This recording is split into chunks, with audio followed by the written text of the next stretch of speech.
नमस्कार, आप देख रहे हैं व्यू न्यूज पावर्ड बाय विनय उजाला। आइए नजर डालते हैं 13 मार्च 2026 की प्रमुख खबरों पर। अफगानिस्तान पर पाकिस्तान ने फिर की एयर स्ट्राइक, दोनों देशों में बड़ा तनाव, भारत ने जताई कड़ी आपत्ति। पश्चिम एशिया पर गुटेरेस ने जताई चिंता, श्रीलंका ने ईरान को सौंपी यूएस हमले में मारे गए 45 नाविकों के शव। इराक में ड्रोन हमले में फ्रांसीसी सैनिक की मौत, कई घायल, मैक्रो ने दी बड़ी चेतावनी। मेटा यूट्यूब पर बच्चों से दूरी बनाने का दबाव, ऑस्ट्रेलिया में कानून के बाद संस्थाओं ने चेताया। युद्ध से ईरान में मानवीय संकट गहराया, 32 लाख लोग विस्थापित, अमेरिकी इजरायली हमलों में कई अस्पताल क्षतिग्रस्त।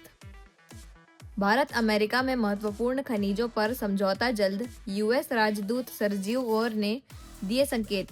मार्च की शुरुआत में ही पड़ने लगा लू का कहर, पहाड़ से मैदान तक बदला मौसम का मिजाज, बड़ी चिंता।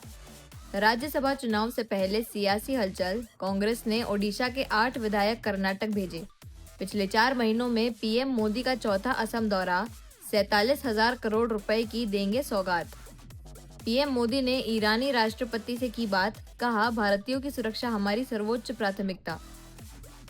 सुप्रीम कोर्ट ने पीरियड्स लीव पर सुनवाई से किया इनकार, सीजेआई बोले अनिवार्य छुट्टी से नौकरी पर असर पड़ेगा। घरेलू बाजार में गिरावट का दौर जारी, सेंसेक्स 1240 अंक टूटा, निफ्टी 23,300 के नीचे। राजधानी में अंतर्राज्यीय ड्रग सिंडिकेट का भंडाफोड़, 21 किलोग्राम गांजा बरामद, स्मैक के साथ 2 को पकड़ा। दिल्ली में नहीं होगी पानी की किल्लत, गर्मी से पहले एनडीएमसी ने बनाया समर एक्शन प्लान, 24 घंटे रहेगी निगरानी। शेख सराय के पुराने प्राधिकरण भवन में लगी आग, दमकल विभाग ने पाया काबू, कोई जनहानि नहीं। छत्तीसगढ़ सरकार ने दी बिजली उपभोक्ताओं को राहत, बकाया बिजली बिल भुगतान पर मिलेगी भारी छूट। लाडली बहनों के खातों में आज आई 34वीं किश्त, सीएम डॉक्टर मोहन यादव ने 122 करोड़ के विकास कार्यों की दी सौगात। सीएम डॉक्टर मोहन यादव बोले, मध्य प्रदेश में घरेलू गैस की कोई कमी नहीं, निर्बाध आपूर्ति जारी रहेगी। उज्जैन में गैस सिलेंडर जमाखोरी पर कार्रवाई, रेस्टोरेंट दुकानों पर छापे, 35 से ज्यादा सिलेंडर जब्त। इंदौर में अवैध गोडाउन पर छापा, 66 सिलेंडर हुए जब्त, आरोपी चकमा देकर भागा। मुख्यमंत्री डॉक्टर मोहन यादव ने ग्वालियर के घाटी गांव में लाडली बहना योजना के तहत 1.25 करोड़ महिलाओं के खातों में 1836 करोड़ रुपए ट्रांसफर किए। कार्यक्रम में ज्योति आदित्य सिंधिया सहित कई जनप्रतिनिधि मौजूद रहे। मध्य प्रदेश के मुख्यमंत्री मोहन यादव ने ग्वालियर के घाटी गांव में आयोजित कार्यक्रम में मुख्यमंत्री लाडली बहना योजना के तहत सिंगल क्लिक के माध्यम से 1.25 करोड़ से अधिक महिलाओं के खातों में 1836 करोड़ रुपए की राशि अंतरित की। इस अवसर पर 121.95 करोड़ की लागत से 54 विकास कार्यों का भूमि पूजन और लोकार्पण भी किया गया। कार्यक्रम की शुरुआत कन्या पूजन और दीप प्रज्वलन के साथ हुई, जिसमें केंद्रीय मंत्री ज्योतिरादित्य सिंधिया सहित कई जनप्रतिनिधि उपस्थित रहे। मुख्यमंत्री ने इस दौरान शबरी माता मंदिर में पूजा अर्चना भी की। घाटी गांव में आयोजित रोड शो के दौरान बड़ी संख्या में नागरिकों ने पुष्प वर्षा कर मुख्यमंत्री का स्वागत किया। कार्यक्रम स्थल पर भी गजमाला पहनाकर उनका भव्य अभिनंदन किया गया। और हम अपनी बहनों को लगभग 52,000 करोड़ की राशि दे चुके हैं। जोरदार अभिनंदन करें लाडली बहनों के लिए। और पैसा भी कितना, 1863 करोड़ की इंस्टॉलमेंट अभी जा रही। और बहनों के लिए कार्यक्रम कितना बड़ा हुआ है, 8 करोड़ की हमारी आबादी में 1,25,27,000 बहनों के खाते में ये रक्षाबंधन का, प्रेम का, आपका आशीर्वाद पहुंच रहा है। जोरदार ताली बजाए पूरे प्रदेश के अंदर। जहां तक मेरी आवाज जा रही, पूरे प्रदेश के अंदर ये आपका हमारा कमिटमेंट, आपका हमारा प्रेम का संबंध। और हर महीने, साल में एक बार आती रक्षाबंधन सावन के महीने में, लेकिन बहनों के लिए हमारी राखी हर महीने बनती है। मैं आपको बधाई देता हूं, आप सबका अभिनंदन करता हूं।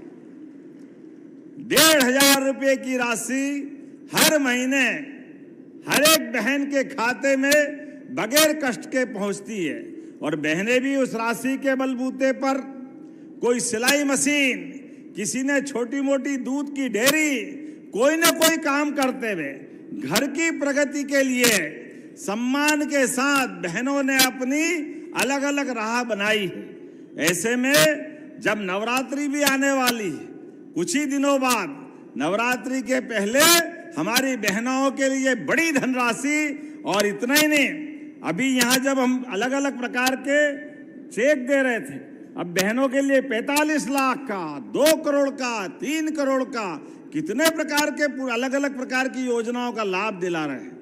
ये है हमारे माननीय प्रधानमंत्री के नेतृत्व में भारत सरकार का आशीर्वाद और बराबरी से हमारी सरकार के चलने का संकल्प। जोरदार ताली माननीय नरेंद्र मोदी जी के लिए बजाएं एक बार, जिनके कारण से हमारी सरकार डबल इंजन की सरकार, महादिल्ली से मोदी जी, सिंधिया जी, और मध्य प्रदेश भोपाल से हमारा मंत्रिमंडल सभी की बेहतरी के लिए लगातार काम कर रहा है। मुख्यमंत्री डॉक्टर मोहन यादव ने दिल्ली में वित्त मंत्री निर्मला सीतारमण और जल शक्ति मंत्री CR पाटिल से मुलाकात की।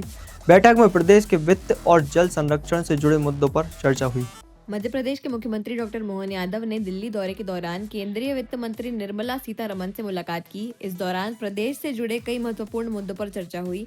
मुख्यमंत्री ने बताया कि बैठक सकारात्मक रही और वित्त मंत्री ने आश्वासन दिया है कि 31 मार्च से पहले विभिन्न विभागों का बकाया जल्द जारी कर दिया जाएगा। इसके अलावा मुख्यमंत्री ने केंद्रीय जल शक्ति मंत्री CR पाटिल से भी मुलाकात कर प्रदेश के जल संसाधनों से जुड़े विषयों पर चर्चा की। उन्होंने बताया कि प्रदेश में जल संरक्षण को बढ़ावा देने के लिए 19 मार्च से जल गंगा संवर्धन अभियान और जल महोत्सव 2026 शुरू किया।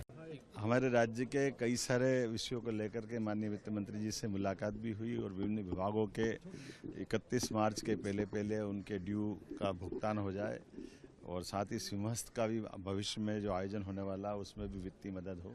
ऐसे कई विषयों को लेकर बहुत सकारात्मक बैठक हुई। माननीय वित्त मंत्री जी ने कई प्रकार के राशि तुरंत रिलीज करने का निर्णय बताया भी है। मैं धन्यवाद देना चाहूँगा माननीय प्रधानमंत्री जी के माध्यम से वित्त मंत्री जी को भी, और हमारी सरकार, राज्य सरकार को जिस प्रकार से केंद्र सरकार मदद कर रही है उसका ही परिणाम है कि हमारे काम बहुत तेज़ गति से चल रहे कई मामलों में राज्य में है, और देश में भी हम बहुत आदर्श स्थिति में हैं। इसके पहले कृषि कल्याण वर्ष हम मना रहे हैं, इसके लिए कृषि मंत्री श्रीमान शिवराज सिंह जी के साथ भी हमारी मीटिंग हुई। दोनों प्रकार से कृषि और उद्यानिकी इत्यादि कामों को लेकर के भविष्य में हम, जैसे सोयाबीन पे भावांतर की हमने योजना लागू की थी, सरसों की भावांतर योजना का भी उन्होंने आज ही हमको स्वीकृति पत्र भी दिया है, और अरहर भी जितने चाहे खरीदेंगे। उसी के साथ साथ और किसानों के कल्याण को लेकर बहुत सारी योजनाओं के लिए हमारी विस्तृत चर्चा भी हुई और शासन की योजनाओं को लागू करने पर बात भी हुई। साथ ही साथ पंचायत ग्रामीण विकास के माध्यम से ग्रामीण क्षेत्र में नए आवास देने को लेकर के और पुराना टारगेट पूरा करने को लेकर के भी महत्वपूर्ण हमारा अचीवमेंट हुआ है। मैं उम्मीद करूंगा किसान कल्याण के साथ साथ ग्रामीण आवास के अंदर भी हमारे मध्य प्रदेश सरकार की जो देश में नंबर 1 की स्थिति वो बरकरार रहेगी, और हम जन कल्याणकारी योजनाओं को लागू रखेंगे। जो आप वित्त मंत्री से मिले, कोई संघर्ष के लिए कोई अनुमान नहीं, ऐसा है कि हमारे कई काम तो चल ही रहे हैं भारत सरकार के माध्यम से, और जो अर्बन डेवलपमेंट के और बाकी काम नए विभाग के चालू होने वाले उसकी बातचीत हुई। मुझे इस बात का संतोष है, हमारे राजमार्ग खास करके सड़क भूतल मंत्रालय द्वारा जो चालू किए गए, रेलवे के काम हमारे काफ़ी हद तक चालू हो गए, जो भारत सरकार के माध्यम से सिंहस्थ में लाभ देंगे। ऐसे काम कई हुए। भाजपा प्रवक्ता दुर्गेश केशवानी ने गैस सिलेंडर की किल्लत को लेकर कांग्रेस के प्रदर्शन पर निशाना साधा। उन्होंने कहा कि प्रदेश में गैस की कोई कमी नहीं है और सरकार आपूर्ति सुचारू बनाए रखने पर काम कर रही है। भाजपा प्रवक्ता दुर्गेश केसवानी ने गैस सिलेंडर की किल्लत को लेकर कांग्रेस के प्रदर्शन पर निशाना साधते हुए कहा कि कांग्रेस सिर्फ सुर्खियां बटोरने के लिए पैनिक कर रही है। उन्होंने कहा कि केंद्र सरकार और मुख्यमंत्री डॉक्टर मोहन यादव पहले ही स्पष्ट कर चुके हैं कि प्रदेश में गैस की कोई कमी नहीं है। अंतर्राष्ट्रीय हालात के बावजूद सरकार लोगों तक गैस की आपूर्ति सुचारू रूप से पहुंचाने का काम कर रही है। देखिए, कांग्रेस हमेशा से ही इस तरह के प्रदर्शन करने का काम करती है, जबकि कांग्रेस से जनता विमुख हो चुकी है। अब वो सुर्खियां बटोरने के लिए इस तरह से पैनिक क्रिएट करने का काम वो लोग कर रहे हैं। देश में और प्रदेश में हमारे केंद्रीय मंत्री हरदीप पुरी जी ने भी बोला हुआ है, और मध्य प्रदेश के मुख्यमंत्री डॉक्टर मोहन यादव जी ने भी ये बात कही है कि पर्याप्त व्यवस्था है। युद्ध को लेकर जो कहीं पर पूरा विश्व उस युद्ध से प्रभावित है, पर हमारी माननीय मोदी जी की नीतियों को लेकर और उनकी दूरगामी सोच को लेकर सब चीज़ों की पर्याप्त व्यवस्था है। पैनिक न तो क्रिएट करने का काम करें, न ही किसी चीज़ में किसी की बात में आने का काम करें। सरकार सुचारू रूप से घर घर सिलेंडर पहुंचाने का काम कर रही है। भोपाल के कोईफिजा इलाके में पुलिस ने गैंग सरगना आकाश उपाध्याय उर्फ बूढ़ा हड्डी को शादी के मंडप से गिरफ्तार किया।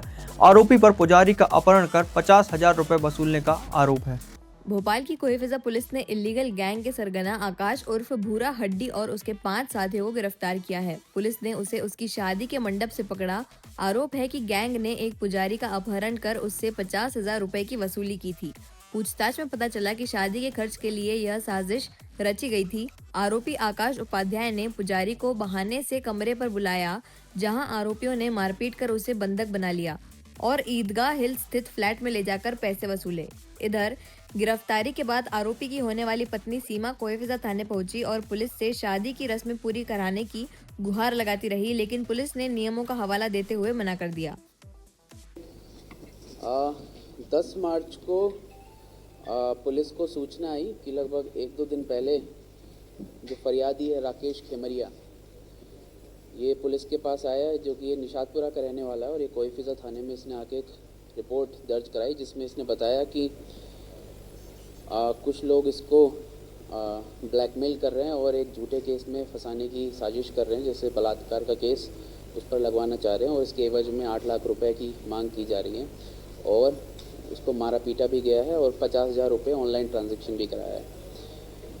इसमें इसको जानबूझकर एक जगह पर एक लड़की को लाने के लिए कहा जाता है और फिर उसको एकदम से कुछ लोग आते हैं और बोलते हैं कि ये लड़की तुम्हारे साथ है, अब इसको बलात्कार का इस पर केस लगाना, जिसमें लड़की भी इस पूरी साजिश में शामिल रहती है।